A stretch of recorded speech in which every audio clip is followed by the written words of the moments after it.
What's up, Wannabes? Before we get into this week's topic, I want to talk about the local I attend, Hax's nightclub.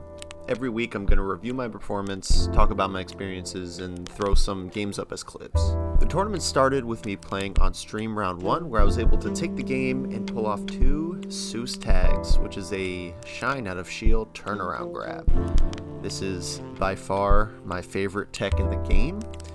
It's something I practice way more than I should, since it's situational at best.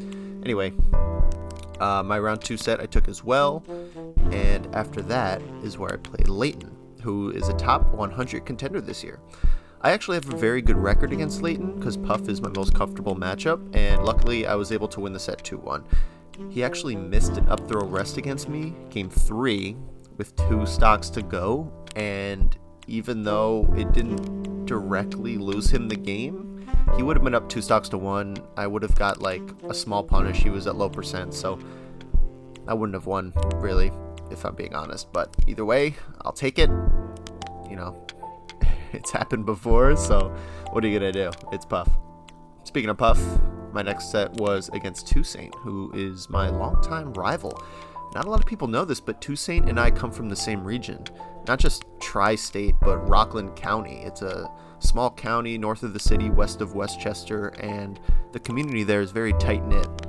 Coming up, we used to go to the same tournaments, and I actually had about a year or so experience against Toussaint, so there was a period of time where I was positive against him, and even when he was doing well, I was able to kind of keep a very small, slight set lead against him, like 8-7, or like, I think it was 8-8. The last year that I actually got wins on him. Those days are way behind me. I haven't won against him in maybe over a year, and he's just completely had my number. But this set felt like a return to form, and even though I lost 2-0, I missed the game-ending up smash. Game 2 was just a running up smash where I think I full hopped or something and got like up throw rested right afterwards, so that sucked. It doesn't feel good to throw a game, but at the time, I didn't really let it get to me. You know, it was game 2, so I would have had to win another game on his counter pick. But I learned a few things. I learned that Yoshi's is a good matchup against him. I'm not going to take him to FD anymore. And I think the set as a whole was something to be proud of. It showed that I still have what it takes to take a set off him. So I'm happy I didn't get tilted, because I was still in loser's bracket, and Vortex was next. And if there was ever someone who could tilt me even more, it's Ben. Ben and I, just like Toussaint, go way back, and I'm always happy for the opportunity to play against him. I took the set 2-0 after a couple of tight games and moved on to top 8. I think this is a set that I'd like to look at more. There were a few things that I did that seemed to really win me the set, and we'll see in the Slippy VODs what I can learn from it. Next was the other wannabe himself, Wasabi, Will Wasmer, my podcast partner. We haven't played in over a year, and I tell you, it was pretty scary. He was having a great tournament himself. He was looking good, even in his losses. Our set was back and forth, and after capitalizing on a few errors, I was able to take the set 2-0. Then there was a bit of a funny situation where we thought the set was over, and then a TO told us that, no, it's actually a best of 5, so we got back on and picked our tags and started playing again, and then after the first stock, he's like, yo, it's a best of 3. And so we're sitting there throwing arms and like, all right, man, whatever. Yeah, top 6. It's okay, guys. Dude. It's okay. JD was winning still. One of our TOs just made Wasabi feel bad. This is terrible. Didn't feel great, but whatever. It's more stream time to advertise the podcast, right? My last set of the night was against Captain Smuckers, someone who I've beaten a few times now, but is definitely the favorite. We played off stream far in the back of the venue, but thanks to Slippy, we can watch the whole set. It went well enough. I took game 2 in Final Destination, but his combos were really strong, and he was calling out a lot of my approaches, which was enough to take the set after a close game 4. I'm happy with how it all went down, and look to the VODs to analyze and review my sets. And that was Hax's Nightclub this week. Let's move on to the main topic for the episode, shall we?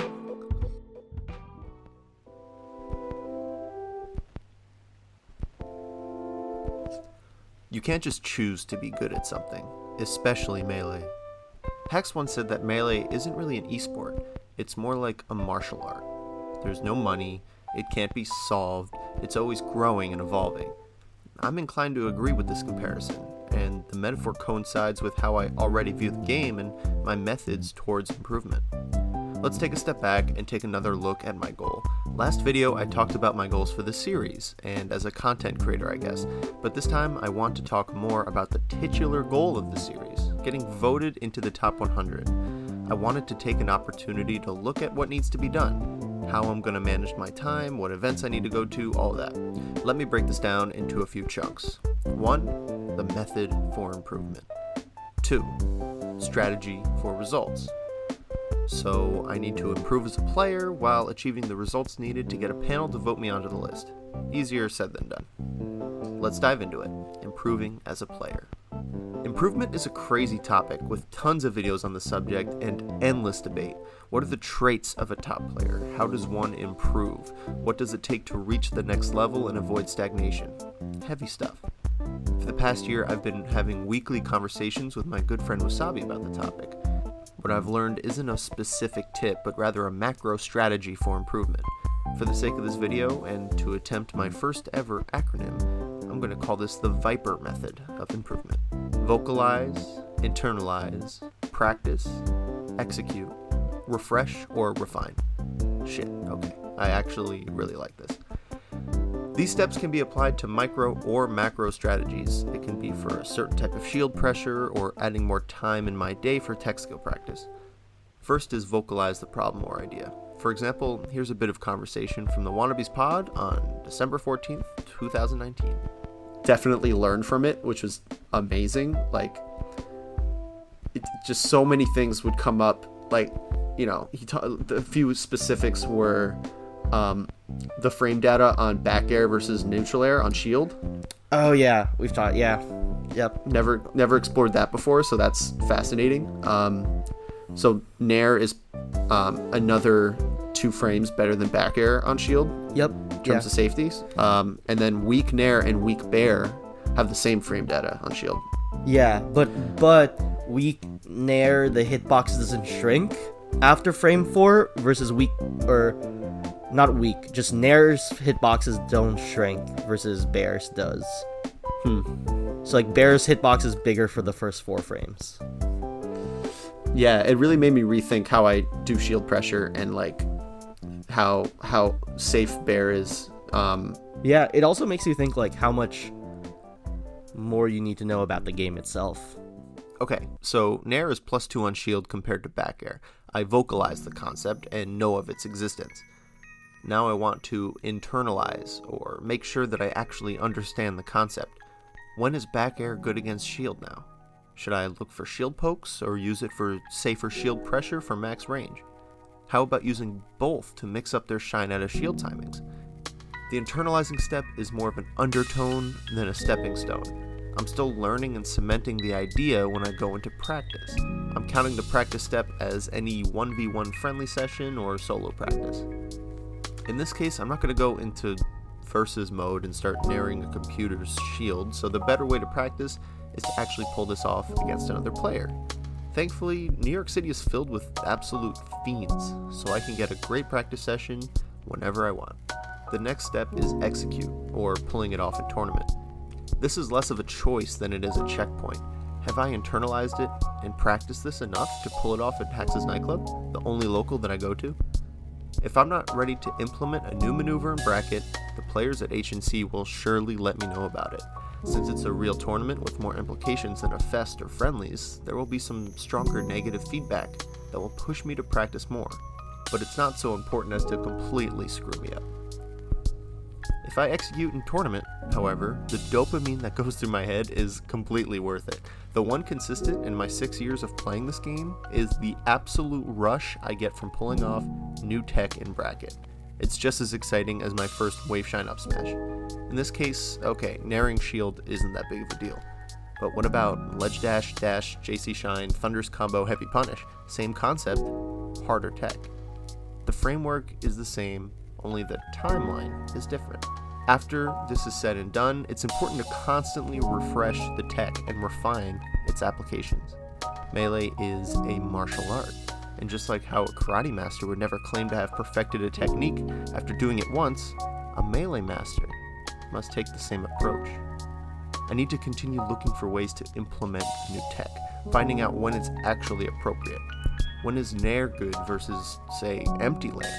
How optimized can I actually do the Nair? How low to the ground with a fast reaction afterward? Then, how consistently can I do the optimized option? I anticipate the refined stage to take months, maybe even forever. I also want to make sure I'm refreshing all of these new techs before big tournaments, namely majors and regionals. How is my execution looking? Can I rely on this new tech, or should I avoid it? I want to brush up on nearly everything, as much as possible, before going on to actually compete where it matters. Overall, I'd say that internalizing is my strongest feature of the 5, since I enjoy running new ideas in my head over and over.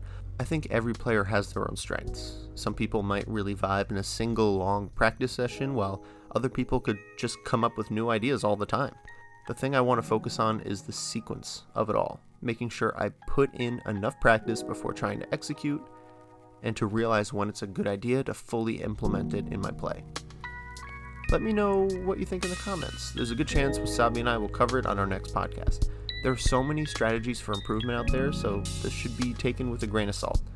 Maybe if I become a top player, this will bore out to be a godlike improvement method, but until then, I'm open to suggestions. Also, let me know what you think about the series. This is very new for me. This is the first time I'm scripting a project, and I'd really like to know what you guys think. What topics should I cover? What should I focus on? Production-wise, just across the board, totally open to any sort of suggestions. Anyway, that was episode 2 of the Road to Top 100. My name is JD. Check out the Wannabes pod.